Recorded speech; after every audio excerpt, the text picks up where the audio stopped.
And also they started to, somehow under the name of promoting private businesses, to give most of the contracts of the development project to these people. And in that time, in 2004 and 2003, when we were arguing with the different embassies in different international community or donor countries, why are we doing this? Some of them were saying, well, we try to make them busy with money in order to step aside from the politics. Practically, they have the money, they have the position. And then when it came to the disarmament program, the DDR program, nobody tackled these famous people. And in fact, those are the ones who established the security companies.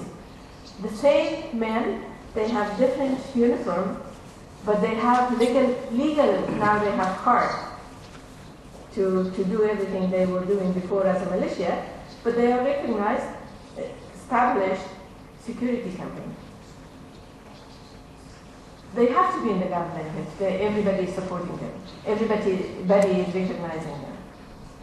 Those security company is hired by the international community to provide security for them and to provide even to bring their supplies. And how much money they are making from those businesses. Even the road construction is given to those people. It's very, very clear. If you have political recognition, if you have money, then of course you are coming to the parliament. They have the government, they have the parliament. They have the judiciary system. Their own people is in the judiciary system.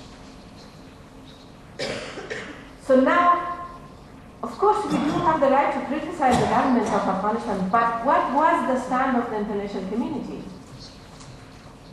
on those issues? Were they really willing to tackle the impunity? They were not supportive of transitional justice. When Louis Arbor came to Afghanistan in 2008, no? 7. In 2007, it was November 2007, when she was briefing the donor country, they told her, please do not insist on accountability and justice because we are going to talk with Taliban. So it's not only the Afghan government. The reason I'm saying this, it is the international community more than Afghan government. So in November 2007, when they asked the High Commissioner to not talk about the accountability and justice because they want to talk with the Taliban, so they don't want their talk to be disturbed by insisting on an accountability and justice. This is sad reality of the country. If this is the case, how the international community can tell Karzai not to do this and do this? Because they are standing behind those people, because they are supporting them economically, they are supporting them politically, and whatever we call, or the civil society in Afghanistan, we are so weak. And the security situation is such that we cannot even say 100% what we want to say. We have to be cautious. So these are the practical issues. And then when we gone to the presidential election in 2004, and then we went to parliamentary election in 2004.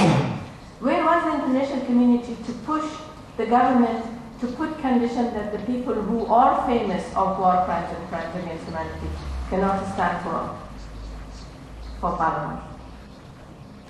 We insist when we were drafting the constitution, when international community and the UN really had power to push Karzai. They didn't really push a lot on when we were drafting the constitution to make the constitution much better, more democratic constitution than the one that we have today. Because this constitution contradicting each other in some of the articles, including standing for positions as a candidate for presidency and also for the parliament, because they say that the the clause is saying that the person who's convicted by impartial court cannot stand. No one has been convicted, because in the last 30 years we had no impartial court. The criminal from the pro-Russian government in Afghanistan is sitting in the parliament. They are advising the president, and the criminals from Mujahideen time and the criminals from Taliban time. I mean, Nobel is not there, but all the others are there. Hikmatyar is not there, but all the others are there.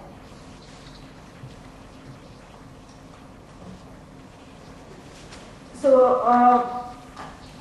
to conclude, I think is that this is the responsibility of each one of us, in the government, in the international community, in the Human Rights Commission, in the civil society, even in the normal public in Afghanistan, to fight against impunity if we really want to achieve the goals that we had in Afghanistan. And unfortunately, you easily can see that the human rights or women's rights issues completely dropped from the agenda. Nobody's talking. At least in the first London conference, the action plan for peace, reconciliation and justice was there. This time it is not even there. Even if they draw one of the issues that they are discussing is good governance and human rights. But nobody consulted with the Human Rights Commission, with the national body to promote and protect human rights.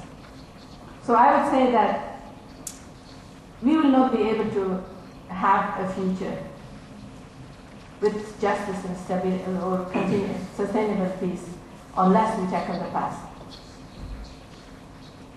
I will conclude by saying the future is not where we go, the future is what we make. Thanks.